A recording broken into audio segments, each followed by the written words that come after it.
নমস্কার। Ramakrishna TV YouTube চ্যানেলের পক্ষ থেকে সকল মা বাবা দাদু দিদা ঠাকুমা ঠাকুর দাদা দাদা দিদি ছোট ছোট ভাই বোনদের জানাই দোল যাত্রার প্রীতি ও আন্তরিক শুভেচ্ছা। সবাই ভালো আছেন, ভালো থাকবেন। আমরা আবারও চলে এসেছি শ্রী শ্রী রামকৃষ্ণ মিশনের শ্রীমদ্ ভগবদ গীতা সম্পর্কে আলোচনা করতে, যা সহজ সরল অনুবাদ ও ব্যাখ্যা করেছেন স্বামী লোকেশ্বরানন্দ মহারাজজি এবং সংকলন ও সম্পাদনা করেছেন স্বামী চিদরূপানন্দ মহারাজজি। এবং আমরা আলোচনায় আছি শ্রীমদ্ ভগবদ গীতার থেকে 10ম অধ্যায় বিভূতি যোগ অধ্যায়, এবং আজকে আমরা আলোচনা করব শ্লোক নম্বর 15, 16, 17 এবং 18।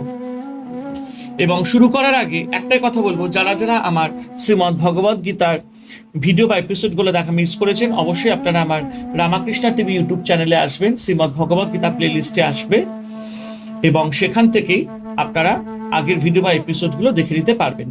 তো চলুন আজকের আলোচনা শুরু করা যাক। স্বয়মেবাত্মনাত্মানং বেথুতং পুরুষোত্তম ভূত ভাবন ভূতেষু দেব দেব জগৎপতে।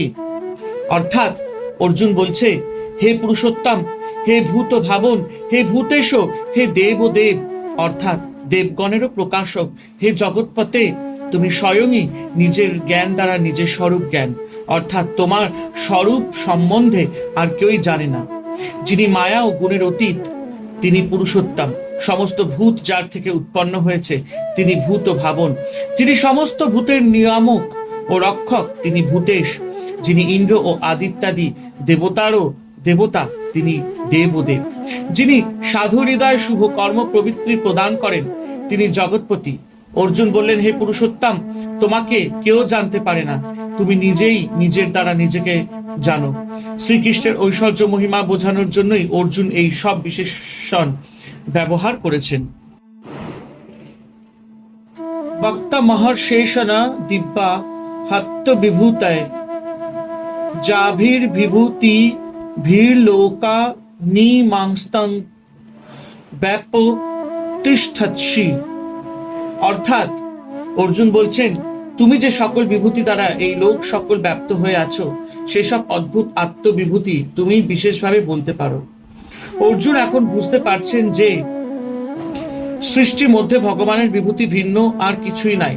সেই সকল বিভূতির গূঢ় তত্ত্ব ভগবান ভিন্ন আর কেউই জানে না ও ব্যাখ্যা করতে পারে না। ভগবত তত্ত্ব ভগবান স্বয়ং ব্যতীত আর কেউই সঠিক ও সম্পূর্ণ রূপে জানে না। তাই অর্জুন ভগবানের বিভূতি ভগবানেরই মুখে শুনতে চাইলেন।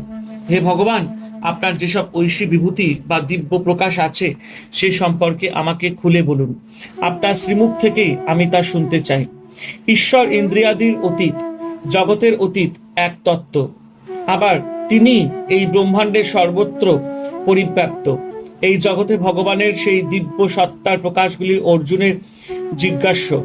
যদিও ভক্ত ভগবানের দিব্য বিভূতির খুঁটিনাটি অত জানতে চান না, কারণ ভক্ত ভগবানকে প্রেমের বন্ধনে বাঁধতে চান।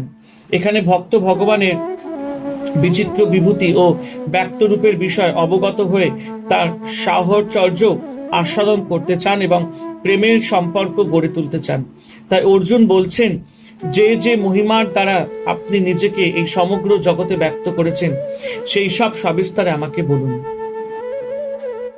কথং বিদ্যামহং যোগিংস্তাং সদা পরিচিন্তয়ন কেষু কেষু চ ভাবেষু চিন্তহসি ভগবান মায়া। অর্থাৎ, হে যোগিন, আমি তোমাকে সর্বদা কিভাবে বিভূতির মাধ্যমে চিন্তা করলে তোমার মাহাত্ম্য জানতে পারবো। হে ভগবান, আমি তোমাকে কোন কোন বস্তুতে তোমার সত্তার ধ্যান করব তা আমায় বলো। ভগবান সমস্ত ঐশ্বর্য সম্পন্ন বলে অর্জুন তাকে যোগিন শব্দে সম্বোধন করেছেন। ভগবানের বিভূতি অনন্ত। বিভূতি শব্দের অর্থ বিশেষভাবে প্রকাশ হওয়া। ভগবান এই বিশ্বে বিশেষভাবে যা হয়েছেন তা তার বিভূতি। এই বিশ্বে তিনি কতভাবে কোথায় কিরূপ বিরাজ করেন তার ইয়ত্তা নেই। তাই অর্জুন নিজের কল্যাণের জন্য এবং ধ্যানোপযোগী আরাধ্য বিশেষ বিভূতির কথা ভগবানকে জিজ্ঞাসা করলেন। ভগবান অনন্ত শক্তির আধার। এই জগতে বিভিন্ন জাতি, বস্তু, ব্যক্তি, গুণ, ভাব, ক্রিয়া প্রভৃতি যা কিছু আছে সমস্ত কিছুতেই তার বিভিন্ন শক্তির প্রকাশ দেখা যায়। এই সকল বিকাশের মধ্য দিয়ে ভগবান আমাদের নিকট প্রকাশিত হন। কোথাও কোথাও বিশেষ রূপে তার শক্তির অধিক প্রকাশ দেখা যায়।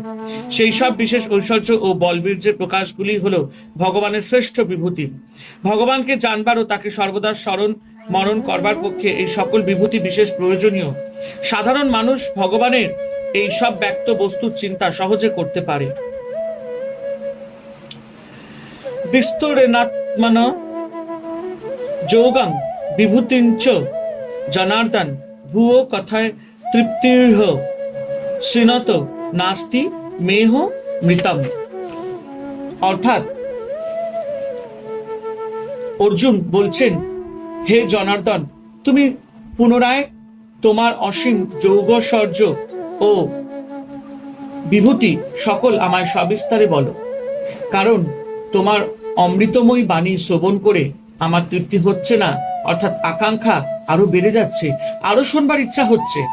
দয়া করে আমাকে পুনরায় তোমার বিভূতির কথা বলো। এসব শুনেও আমার আশ মিটছে না। তোমার বিভূতির অনন্ত প্রকাশ, তোমার বিভূতি সকল কোনো নির্দিষ্ট দেশ, কাল বা পাত্রের মধ্যে সীমাবদ্ধ নয়। এদের হিসাব বা সংখ্যা নির্দেশ করা অসম্ভব। এই বিভূতি জগৎময় ছড়িয়ে আছে। বিভূতি দ্বারা ভগবান এই জগৎ ব্যাপী আছেন। সর্বদা সকল স্থানেই ভগবানকে স্মরণ করা যায়। যেমন সূর্য বা চন্দ্র ভগবানের বিভূতি, এবং সূর্য ও চন্দ্রের দিকে তাকালেই ভগবানের কথা স্মরণ হয়। তার অনন্ত শক্তি ও অপরিসীম করুণার ভাব আমাদের চিত্তে আপনা হতেই জেগে ওঠে। তাই অর্জুন বলছেন, তোমার অমৃতময় শাশ্বত সত্যের কথা শুনেও আমার আশা মিটছে না। আমি আরো শুনতে চাই। ভগবানের কথা শুনে কখনো আশা মেটে না, আরো প্রেরণা, উদ্দীপনা ও ভালোবাসা মনে জেগে ওঠে। একমাত্র ভগবানের কথা আমাদের আত্মরাত্মার ক্ষুধা মেটায়। আধ্যাত্মিক ক্ষুধা, অর্থাৎ আত্মার অনির্বচনীয় স্পর্শ চায় ভক্ত। এটাই মানুষের প্রকৃত ধর্ম। হরে কৃষ্ণ কৃষ্ণ কৃষ্ণ হরে হরে, হরে রাম রাম রাম হরে হরে। জয় শিব শম্ভু, জয় দেবী দুর্গা দুর্গতি নাশিনী, জয় মা কালী। ওং নমো ভগবতে বাসুদেবায় নমঃ।